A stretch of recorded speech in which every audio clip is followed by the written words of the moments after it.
welcome back to another episode of Film and Business. I'm Rosa Camero, your host, film producer, and CEO and founder of Ramiro AI, your smart assistant for film marketing and distribution. This podcast is here to help independent filmmakers navigate the business side of the industry without burnout. We talk about strategy, funding, distribution, and everything in between. So your film not only gets made, gets seen. Today, we are diving into one of the most essential and complex topics for filmmakers, how to finance your film, especially using technology and international tax incentives. Joining me today is Piet Sonck. I hope I pronounce it well. Okay. A Belgian filmmaker, VR storyteller, and funding strategies from decades of experience in transmedia and the European media landscape. He's produced over 50 short films, teaches at the Thomas More Media School, and co-authored the book Be the Story, Transmedia Storytelling for Content Makers. In this episode, Pete shares a rare behind-the-scenes perspective on how tech like VR and AR are shaping film development, how filmmakers can use tax shelters and public funding programs, what makes a film project fundable, and what funders look like, how to combine innovation and business strategy without losing your creative voice, and a lot more that every forward-thinking filmmaker needs to hear. Welcome aboard, Pete. So excited to have you here. How are you? I'm fine. I'm fine. It's a bit hot in Belgium nowadays, but that's okay. We're not. We are used to rain, not excruciating temperatures like 27 degrees Celsius. For Oh, us wow. 27 degrees now? now, yes, Oh, wow. Okay, that's hot. that's Yeah. hot. Yeah. So tell us, introduce yourself and let us know what you do. Okay, so my name is Piet Sonck. I'm a Belgian-based filmmaker. But I have a peculiar background. I actually studied economics in Leuven, one of the most beautiful cities in Belgium. And after that, I did film schools in both New York City and London.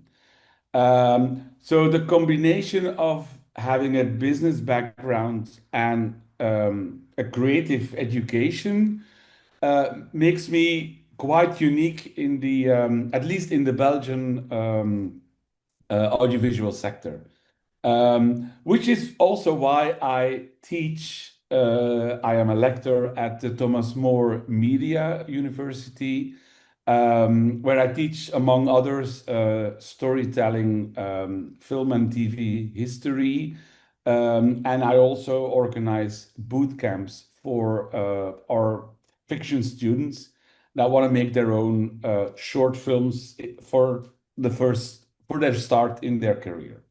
So that's a brief brief introduction if you want to. Amazing. I mean, it's super, I think it's important that creatives understand the business side. I mean, sometimes that is missing in the equation.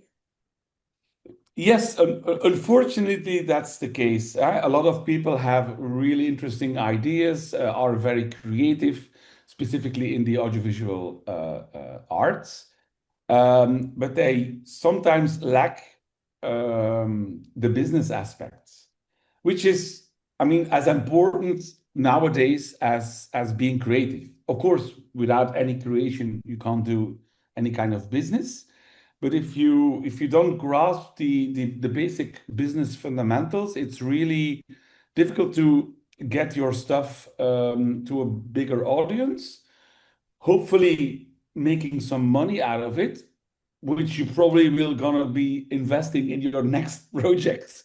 That's the usual way filmmakers work. Because if you're a true filmmaker or a true creative content maker, if I may use the more generic term, um, you're usually not into making the money. But of course, if you want to continue being creative, you at least need to have some business, a positive business to continue your new projects. And that's the reason. Hence the reason why I'm also trying to teach that to my students as well, So it's not enough to have a brilliant idea. You also need to make it work and find your audience, which I think is one of the key aspects that we're going to discuss today. I usually try to make the reference with now the late Mr. David Lynch. Unfortunately, he was a true creative person. He made beautiful films, but he had usually trouble either financing his projects and also maybe finding a decent audience. So he's a nice example of how you could at least try to still be creative, but also try to make some business out of it, so your next projects can go along.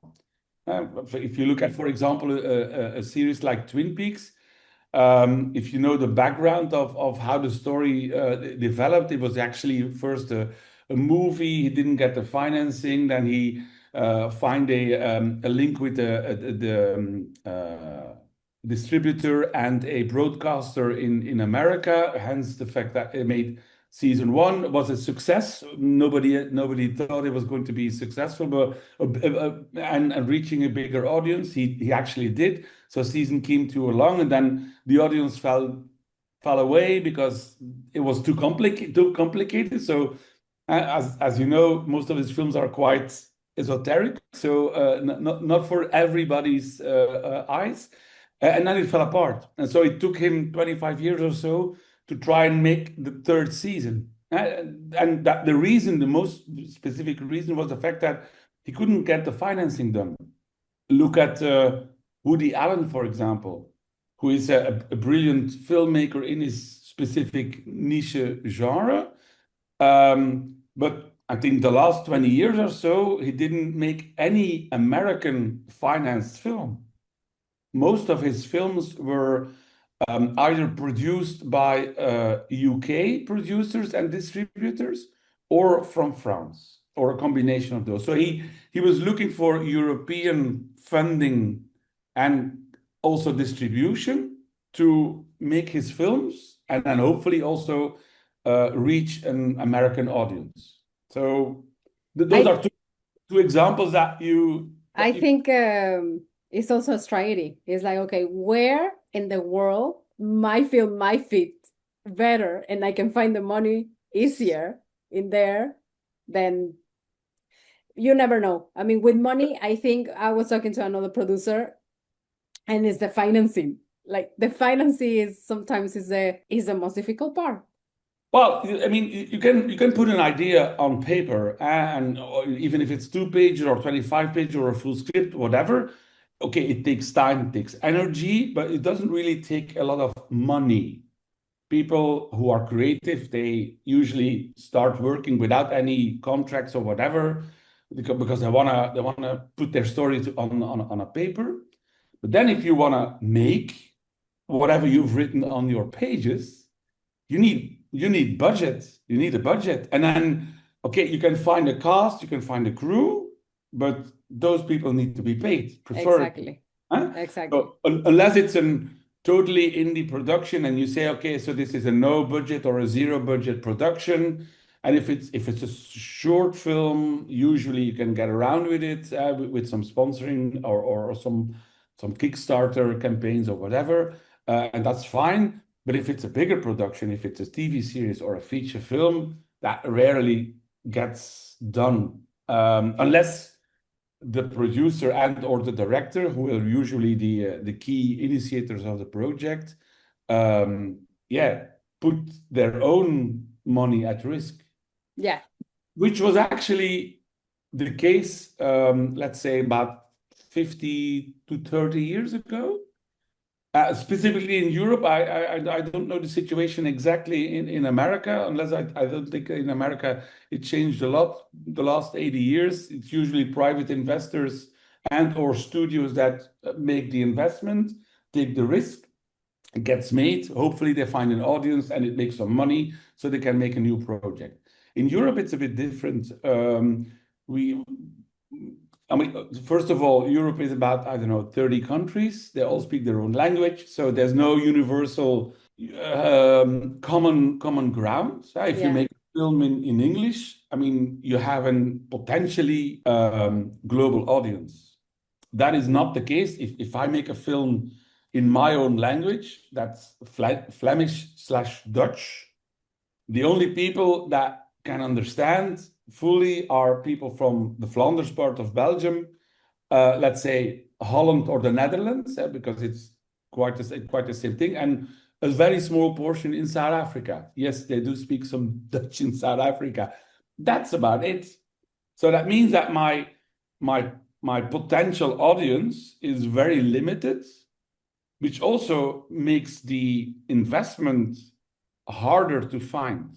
Yeah. Because people that want to Risky. invest, specifically if it's a private investor, the private investor, okay, they usually are somehow interested in the main subject of your story, but they also want to see some what we call in economic terms ROI, so a return on investment, meaning if they put $10,000 or $100,000 on the table, they want to know if it's going to make some money, if they're gonna get their money back plus interest. Yeah, exactly. Yeah. Yes, and the only way to do that is to have a successful film, meaning successfully distributed and hopefully finding your audience and getting some buzz and maybe winning some awards if possible at festivals, which creates an even more a bigger buzz, and so you can make some more money. For smaller productions and with a potential audience that is quite limited, like for example a Belgian Flemish spoken film, that's difficult. So you have to find different ways. Hence the reason why in Europe most countries have a kind of policy that we call subsidization. And so that means there's a government agency that has a limited amount of money to support a limited amount of productions every year. Mm-hmm. And this is the case in most European countries. And so specifically in France is quite famous for that. They also have extra Tax rebate. requirements. So for example, Netflix needs to pay a portion of their turnover that they do in France to support French speaking or French spoken, the French language productions. This is not the case for every country, but in France they're really keen on that. They want to contain their language content, which is Yeah. kind of Denmark kind of wanted to do something similar, Mhm. but it didn't work for them. So what they No. did is like they walk away. They said, and they were doing a lot of like really big productions here in Denmark specifically, and they wanted like the union, and because it's very much of rights of the worker. Mhm. And Netflix said, not only Netflix, it was all big streaming platforms. Yes. They walk away. They say, okay, so I Well, cannot compete with that. I will go somewhere else. yeah. I'm guessing the reason is Denmark is quite similar to Belgium. I think Denmark has about 6 million population, which is Just roughly the same as Flanders, which is quite limited. Of course, if you walk away from a country like France, who has about 65 million in terms of population, that's a big difference. Hence the reason why in France it works and probably in Denmark it doesn't work. Uh, yeah, Here in Belgium, we do have a limited amount of support from a streaming platform like, for example, Netflix. But most of the productions in Belgium, they are what we call subsidized. That means, it's the same. I think in general in Europe, yes, yes. that's the way it works. So I think in most countries it's quite similar, but we have, I'm not sure if that is the case in every country, but we have two types of subsidies. So one is what we call a creative subsidy. Let's call it that way, and the other one is an economic one.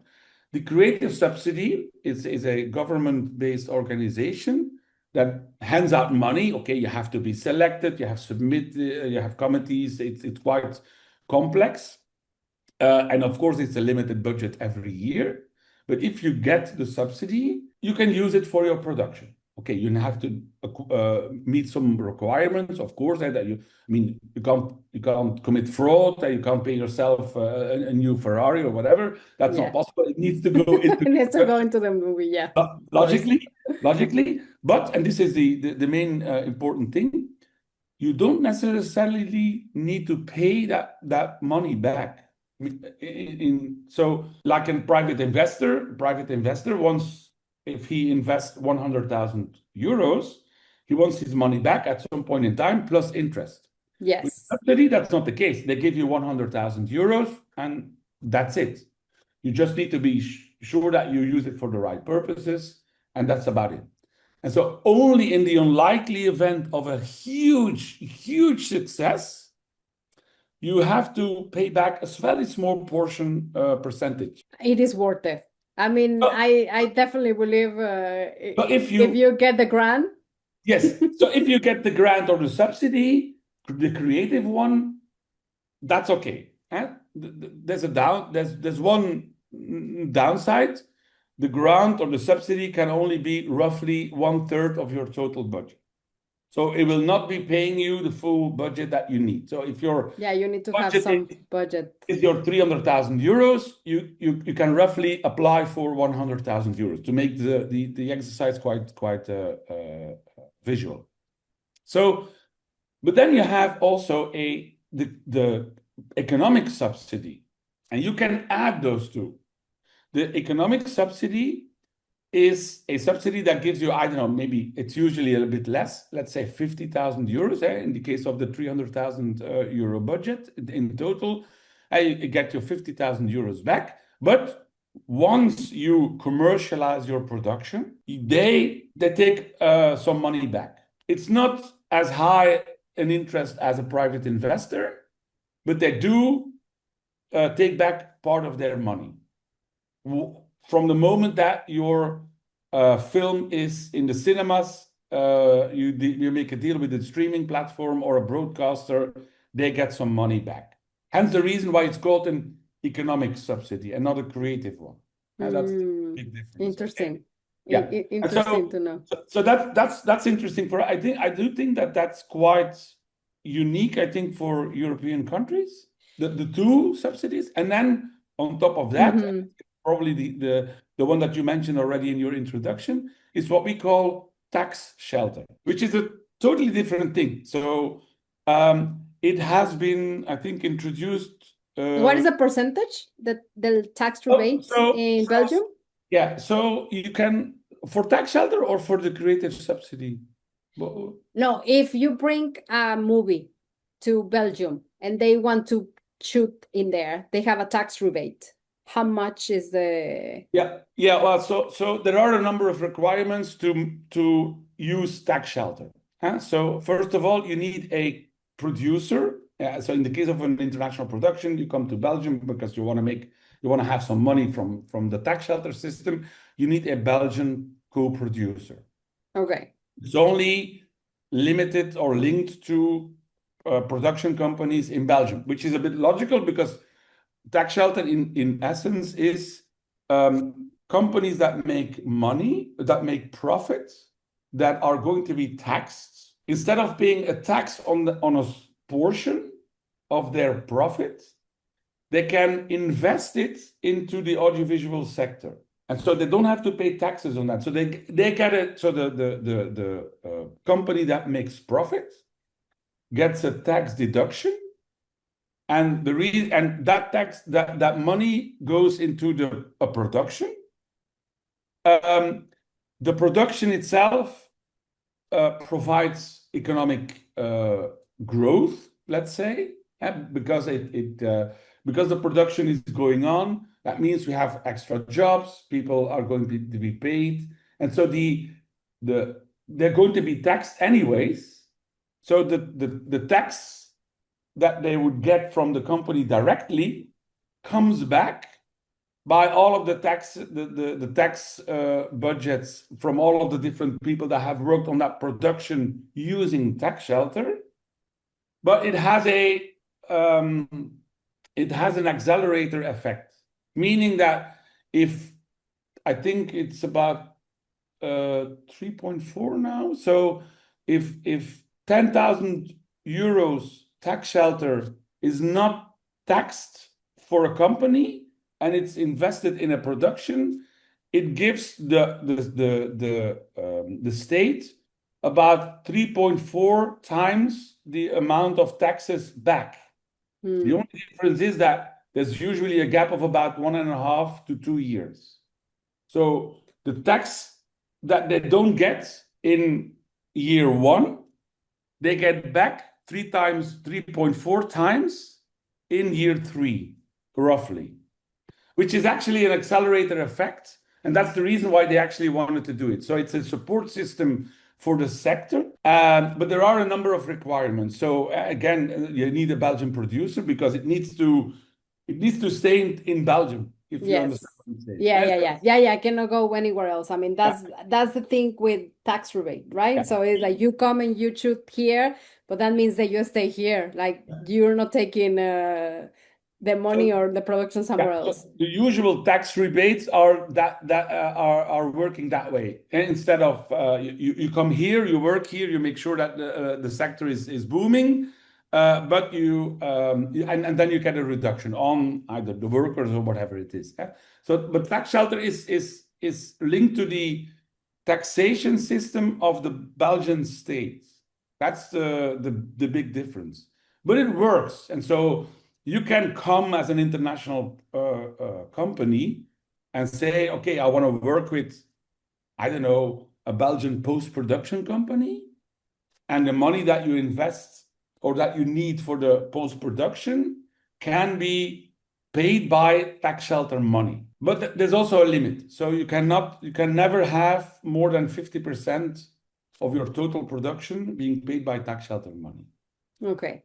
So, but okay, you start to see the build-up. So, you can go from creative subsidy, until it's subsidy, finished hopefully, with all the subsidy and all the and then the tax shelter thing, yeah. which already, and so it's specifically if it's an international company, and let's say it's an international film, it will cost, I don't know, $1 million.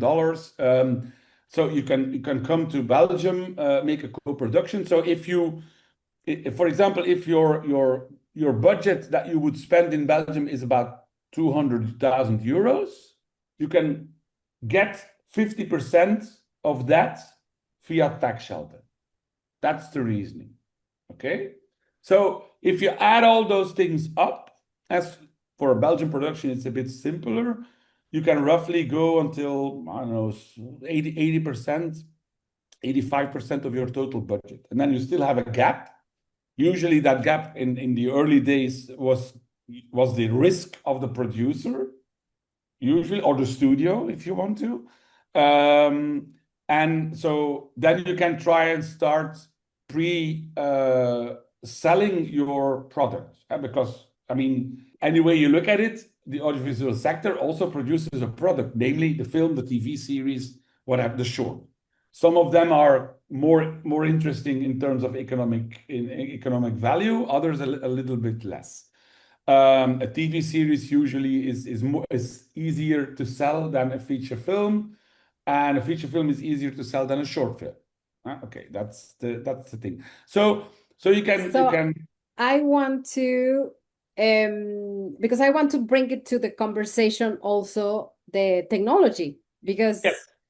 we have mentioned a lot of like the financing can be complicated, but when you do, or when you have a interesting project and it has maybe technology on it. So my question for you is, what are the biggest opportunities for indie filmmakers when it comes to using technology like VR or AI in their projects? Yeah.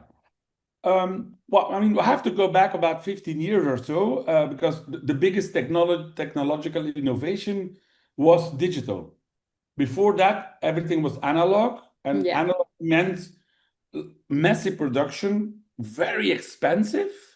So only for the limited few. Hence the reason why only the big studios or big producers or broadcasters set up those things themselves. With digital, equipment became less expensive, more affordable, easier, and also mainstream. And now, I mean, let's face it, if I use this one, okay, it's not the latest iPhone, but I mean, there are feature films being shot on an iPhone, roughly. That's true. I mean, the cameras are super good in the Yeah. phones So now.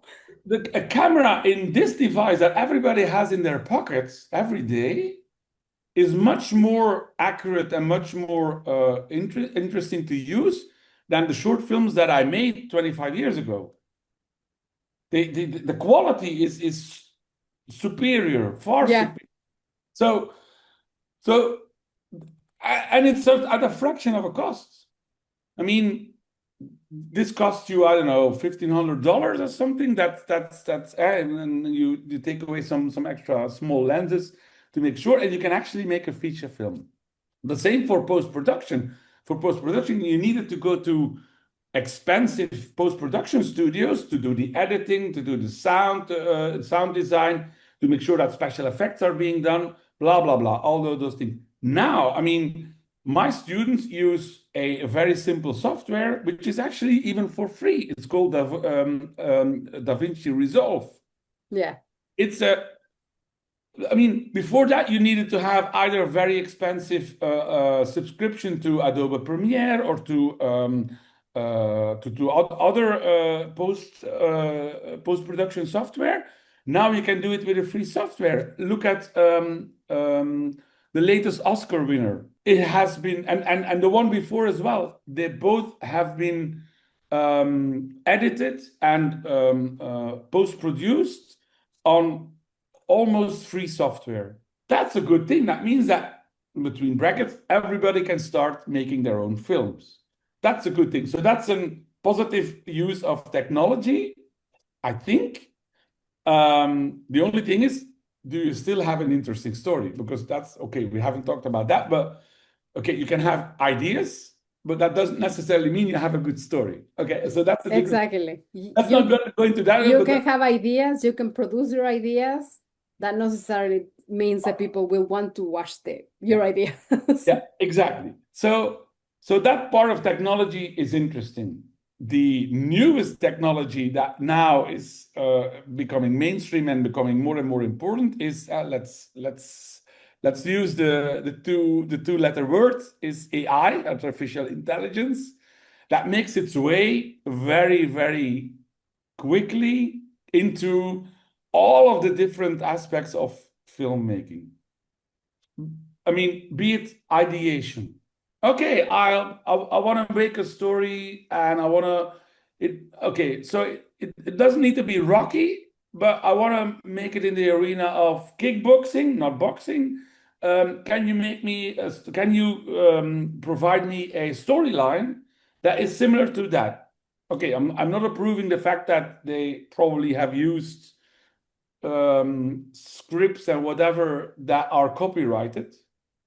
But a ChatGPT or a Claude or any kind of artificial intelligence tool that is directed to that specific topic can provide you a nice line. Is it immediately done? No, of course not. I mean, but it can help you with good ideas, interesting ideas, structuring them, making a storyline, going from a, I don't know, log line to a treatment to maybe parts of a script that you can use, reuse, rework, fine tune, adjust, adapt to maybe come to a full script. So is that a good thing? Yes. I mean, to me, if I put my creative hat on, I would say, yeah, why not? I mean, use it as a tool to come up with interesting. Oh, sorry, to come up with interesting ideas, to maybe have an, I don't know, some basic idea, but you don't know how to develop it. That's a good thing. So in that case, you can already use it. And then, okay, and then you can, of course, imagine you have a full script. Imagine you have some budget. Okay, let's do this. Let's prepare the full production part. I mean, you can do a breakdown. You can do preparation of casting stuff and others, call sheets, anything that you want. That's okay. The production itself, that's, I think, a bit more difficult to use AI technology, except for the fact that you can do it with an iPhone, so to speak. And then, of course, in the post-production, there's the big change, I think, so far. I would like to know, because you Yeah. work with young people, you give you Mhm. give classes Yes. of this topic, and I would Yes. like to know how they are acting, or how is their relationship with technology, because I'm also like, I have a startup. I'm launching a Ramiro AI, an assistant for filmmakers to help them with marketing and distribution. And I can see some people is curious, but some others is like, I don't believe in AI. I don't want to know about it. Like that shouldn't be in the industry. So Mhm. I would like to know how, and these are professionals. So I would like to know how it is their relationship with technology when they're young. I have an idea, but just Yeah. let us know. So, so what I tell my student, and this is both a personal opinion but also a professional opinion, and I'm usually showing this device. I'm not sure if you can see it. It's a Yes, a calculator. calculator. Yeah. Calculator. Okay. Back in the day, let's say 60, 70 years ago, that device, ooh, you can't use that. I mean, you have to use your brain to make calculations, blah, blah, blah, that kind of thing. Use it as a tool. Now a calculator is a tool. I mean, it's easy to help out for complex calculations, a quick check, maybe some fine tuning if you want to. I think that's the way you have to use AI. Okay, I'm not talking about AI as I know it today. It's still in its infancy. It will still evolve a lot of. It will still evolve. So I have no idea on how critical it could be for the creative sector. But so far, I'm always saying to my students and also for myself, okay, use it as a tool. Don't be afraid of it, but don't rely on it as well. So, and that was the thing that I was trying to explain also with the post-production. So post-production in AI, some of AI tools now are really good in already making a first draft of an editing version. You just put in all of the footage that you have. You upload the scripts. It will make you a rough draft in no time. So, so that's a good thing. I mean, is that good for the person that is working as an editor? Probably not. But he can also use it as a tool to speed up the process, for example. So instead of working on that first draft in a traditional way, let's say 4 or 5 days to have a first draft, now it can be done in, I don't know, 3 hours. That first draft is not good.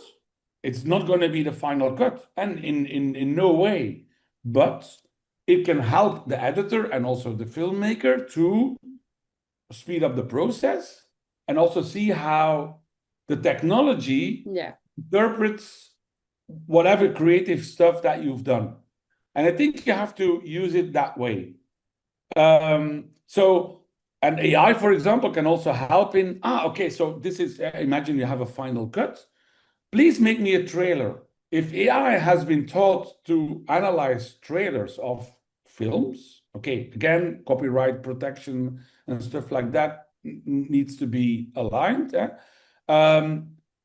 It can provide you maybe an interesting trailer. Maybe you need to adapt, you need to fine-tune, probably that's the case, but it can help you out. It can suggest a poster, for example, which you might have not thought about.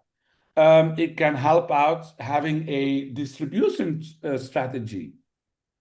Yeah. So, or a communication. You're describing Ramiro. That's a AI platform that I run. Yeah. It's like the poster, the distribution strategy, the marketing strategy, the social media plan, the post, because it's not only having, I mean, it's creating your own film, but it's like putting it out there, finding the audience. That means social media, being present on social media, having the scripts, having the captions, having like, you need to be a machine content.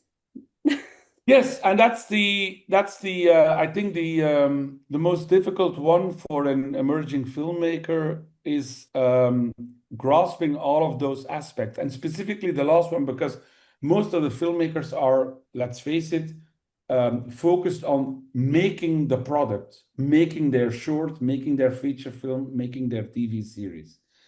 If it's a TV series, they usually have a broadcaster or a streaming service already attached. So the distribution aspect is probably covered mostly.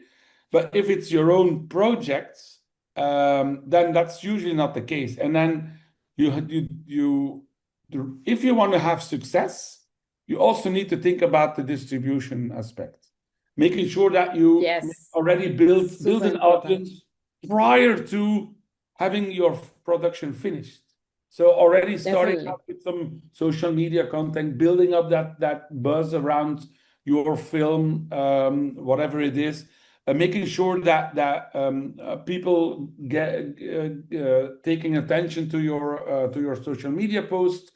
Maybe already have a teaser, showing some behind the scenes, that kind of stuff, all building up to that buzz for your official release or official first screening or premiere, making sure that the most interested people can have their opinion, hopefully they're positive, and then that can create some word of mouth to make sure that it creates a longer successful lifespan or time span. Yes. So, I agree. I agree with everything you have said.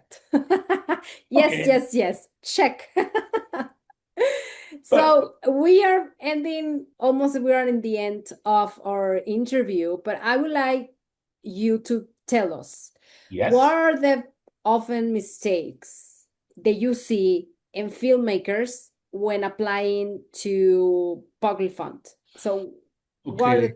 the things that you believe that something is missing? Mhm. I think if they do it themselves, meaning they don't have a mentor or a production company that helps them out, they they tend to overestimate budgets. Mm, I think if I put a big figure on a sheet of paper, it will give them a bigger chance to get the subsidy, which is total bullshit.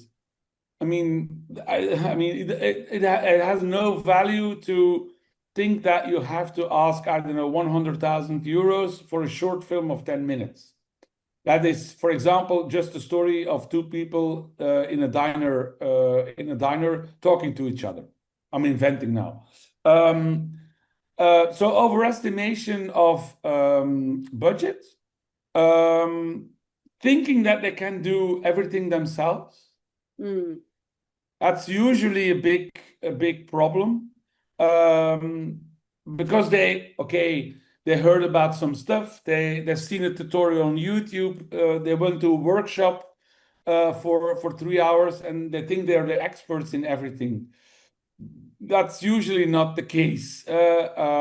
Experience comes with yeah, doing stuff, and sometimes they think about it a lot, but they don't do the work. And then once they do the work, they think that all doors are going to be open for them or being opening for them.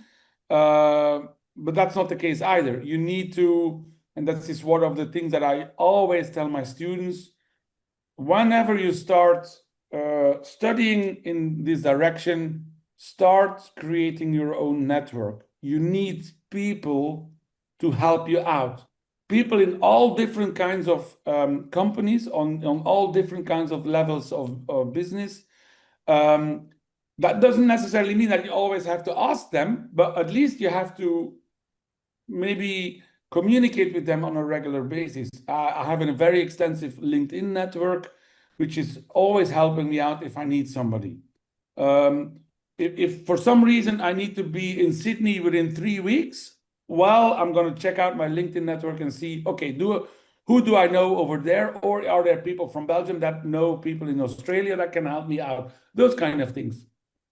That's usually the way it works. And okay, let's face it, it's a creative business that we are in, but it's also who do you know and have you personal relationships with people. If they trust you, if they think, okay, this is an interesting person or personality, they might want to help you out. And having a mentor, for example, is I mean, to me, key for success.